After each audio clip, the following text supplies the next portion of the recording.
الرحمن الرحيم. السلام عليكم ورحمة الله وبركاته. الفيديو بتاعنا النهارده ان شاء الله هنوريك لو انت ماشي على الطريق والفردة تقلت منك. لو انت ماشي على الطريق والفردة تقلت منك او قفشت منك، تصرف نفسك ازاي لحد ما تروح الميكانيكي بتاعك او تروح للصنايعي بتاعك. احنا دلوقتي رافعين الفردة اهوت، تمام. الفردة قفشة اهي زي ما انت شايف. بص اهي هي جايه لنا قفشه كده، تمام. فانا هوريك دلوقتي ازاي تتعامل معاها لو انت ماشي على الطريق ولا حاجه. الفرده عملت معاك نفس الوضع ده كده، تمام، وما لفتش وتقلت المكنه معاك وانت معاك ناس في مكانتك، او انت رايح مشوار طويل، او انت رايح اي مشوار وعايز توصل للميكانيكي بتاعك، او ازاي تعمل يعني تحل المشكله لحد ما ترجع، تمام. خليك معايا وركز معايا في الفيديو عشان اقول لك لما تعمل معاك كده اول حاجه تعملها ايه او هتعمل ايه عشان توصل للميكانيكي بتاعك، تخلص مشوارك وبعد كده ترجع الميكانيكي بتاعك، تمام. اول حاجه هنحل الفرده.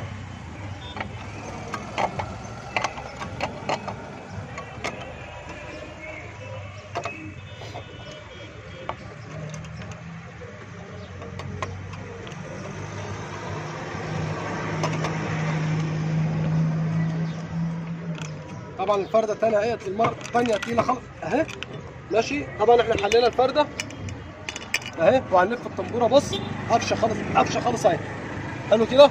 طيب هنعمل ايه؟ طبعا انت معاك مفك، معاك اي حاجه، معاكش اي حاجه، هتحاول بس تطلع الطنبوره يمين وشمال بايدك بالراحه كده، تمام، ماشي اهي. طلعت الطنبوره. طيب انا دلوقتي هاجي اركب طنبوره تاني، هلاقي الطنبوره قفشه. ركز بقى معايا في الشويه اللي جايين دول، لان هي اللي جاي ده هو اهم حاجه.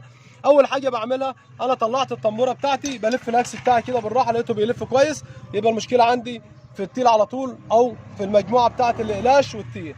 طب انا عم يسري دلوقتي انا معيش ان انا اجيب الاقلاش، انا ما عنديش خبره خالص في الحاجات ديت، او ما عنديش فكره ان انا هعمل ايه. انا مش عايزك تعمل حاجه خالص. طبعا انت ما معكش مفك، مش هيبقى معاك، هنعتبر ان ما معكش مفك، وهنعتبر ان ما معكش بنسه، بس معاك صليبه العجل، تمام كده.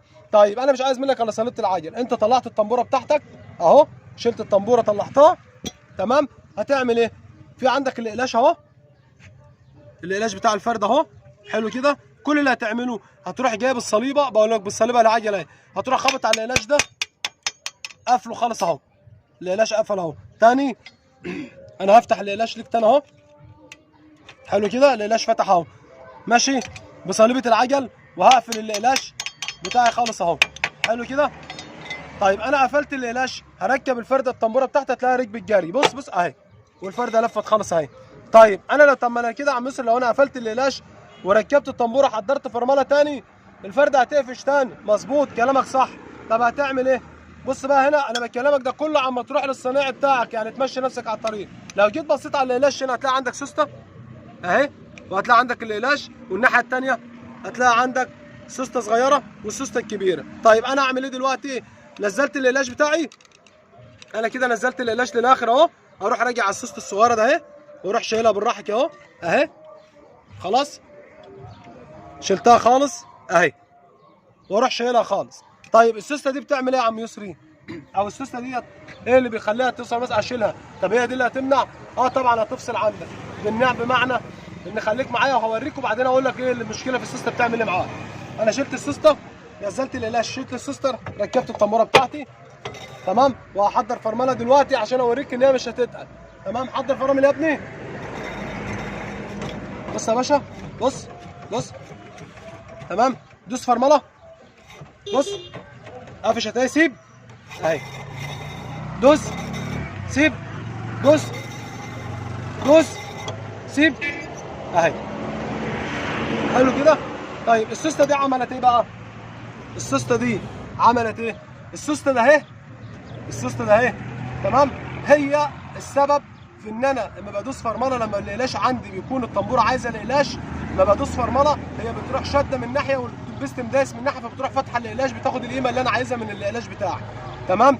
فعشان كده انا بشيل السوسته عشان اثبت الاقلاش زي ما هو، ما يفتحش. بمعنى ان انا لو بصيت هنا كده هتلاقي الاقلاش بتاعك قافل زي ما هو اهو، ما فتحش الاقلاش، ما فتحش، بمعنى ان انا كان الاقلاش عندي فاتح مثلا زي كده، صح كده؟ طب احنا لما قفلنا الاقلاش اهو، وهحضر فرامل تاني، حضر يا ابني،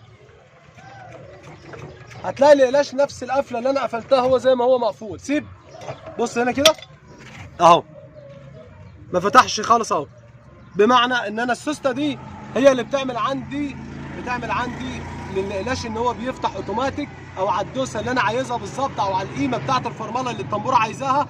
هي بتشد من ناحيه والبستم الفرمله بيفتح من ناحيه، فبيديني القلاش بيبدا يفتح معايا واحده واحده. لما بشيل السوسته انا بفصل حركه القلاش خالص، ما بخلوش يتحرك ويشتغل، واخد بال حضرتك؟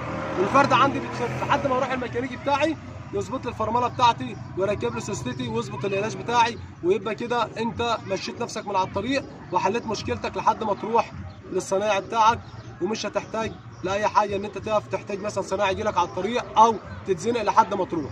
وده كان الفيديو بتاعنا النهارده، مهم جدا لاي حد الجديد والقديم، مش شرطتش ان يكون ماكينه موديل قديم، لا انا وضحت لك ازاي تتعامل لما الفرده تقفش منك على الطريق تعمل فيها ايه. استنونا الفيديو الجاي ان شاء الله مع يسرى ابو طبيخ، بس ما تستنوناش يعني ما تنسوناش بالاشتراك في القناه وتفعيل الجرس، وعشان خاطر نقدر نوصل معاكم مع كل جديد، لاني انا يعني كل المتابعين او كل الكلام ده كله هنقدر بتشجعونا نقدر نكمل معاكم.